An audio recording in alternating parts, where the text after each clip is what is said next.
Yeah, it is Durban Network.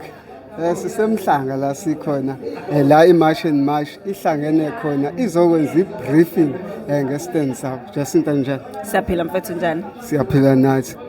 Namhlanje nithe cha ake nizobrief yanenze i-media briefing la nisbriefa khona ukuthi nime mamaphi ne-March and March. Cha nje sichazele kabanzi ukuthi yini beyisihlanganise namhlanje.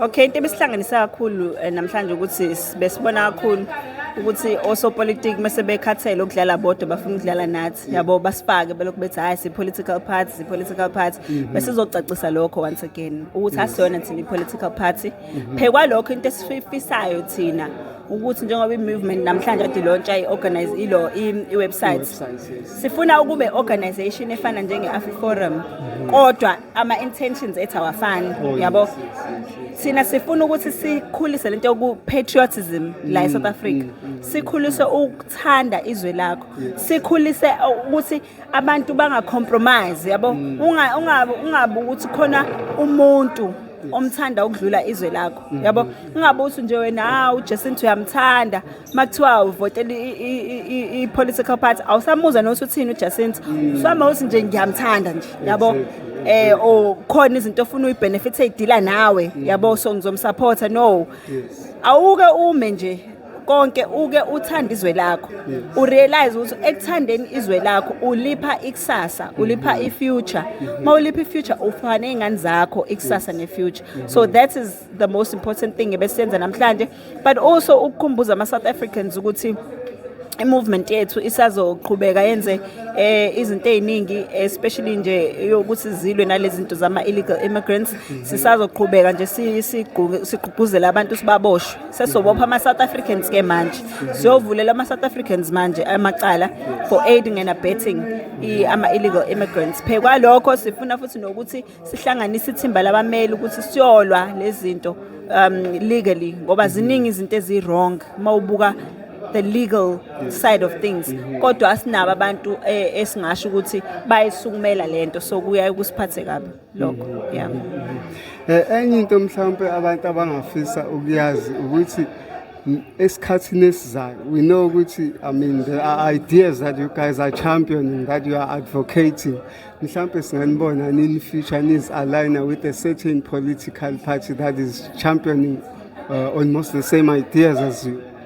I think i-March and March kumele sikuhlukanise ukuthi there's i-March and March where ama-members abo can be part of any political party that they want to be part of but we emphasize ukuthi ama-members ethu must be kuma-political parties that are putting South Africans first yilento nje siyifunayo thina i-March and March will never be a political party or ever align with one political party yabo because thina sifuna ukuthi wonke lama political parties aphusha lento yokubeka iSouth Africa kuqala sikwazi ukusebenzisana nawo sikwazi ukuba aligned futhi nawo so that our people can be the end goal ngoba khumbula ukuvota nokuba aligned with the political party is anyone's democratic rights asifuna ukuphuca ama-members ethu lelo lungelo lokuthi ba-associate nama-political parties but also ma ukwi-March and March uyi-March and March yabo lento ngishoyo awuyona leyo political party leyo so izona zinto besifuna ukuzi-emphasize leyo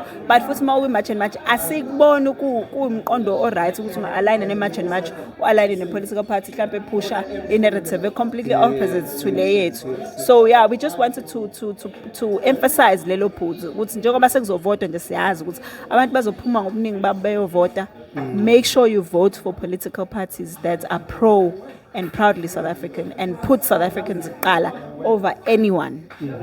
Enye into esiyibukayo ama-leaders kakhulu akhuluma ilanguage ehlukile neyethu mhlawumbe masingabheka ngokuthi nifuna ukuzibeka mhlawumbe ezingeni labantu abanjenge-AfriForum abantu esinokubabona isikhathi esiningi bemakhothi bebophisa ominister abathile befaka amacala against certain prominent figures and stuff ngabe nani sonibona mhlawumbe senifaka uminister ecourt because he's not complying.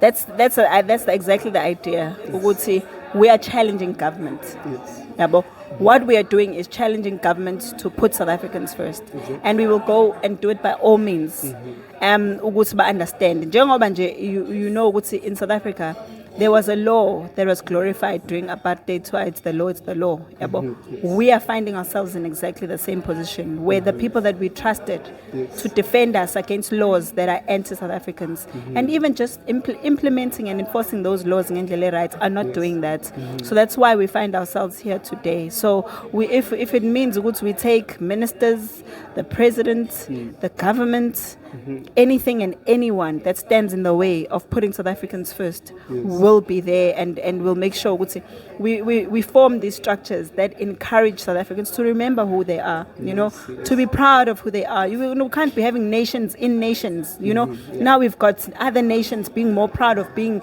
in South Africa more than us. Events abo and whatever. But that's not who we are. We as a country are being made to feel small for being South African. You need to be scared when I'm South African. I can't express myself because I'm xenophobic. I can't call this out and say it's wrong because in Zoboshwa. Next thing you're picketing, next thing you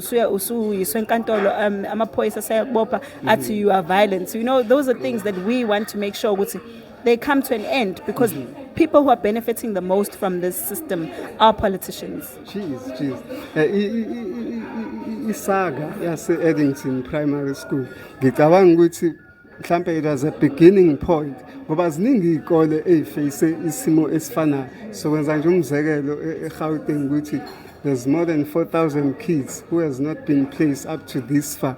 Mhlambe singabona yini iqhubeka ingenelela kuma issues anjengaleyo going forward much and No, definitely. If we had enough capacity, I can tell you, if we had enough capacity, if South Africans basdela and came out in numbers and whatever, ngaba sikho isikole that has the same problem as Eddington, esingayanga kusona, So the issue is just an issue of capacity, where South Africans either scared, mostly that's what they say. Abanye, it's because they don't want to lose their jobs.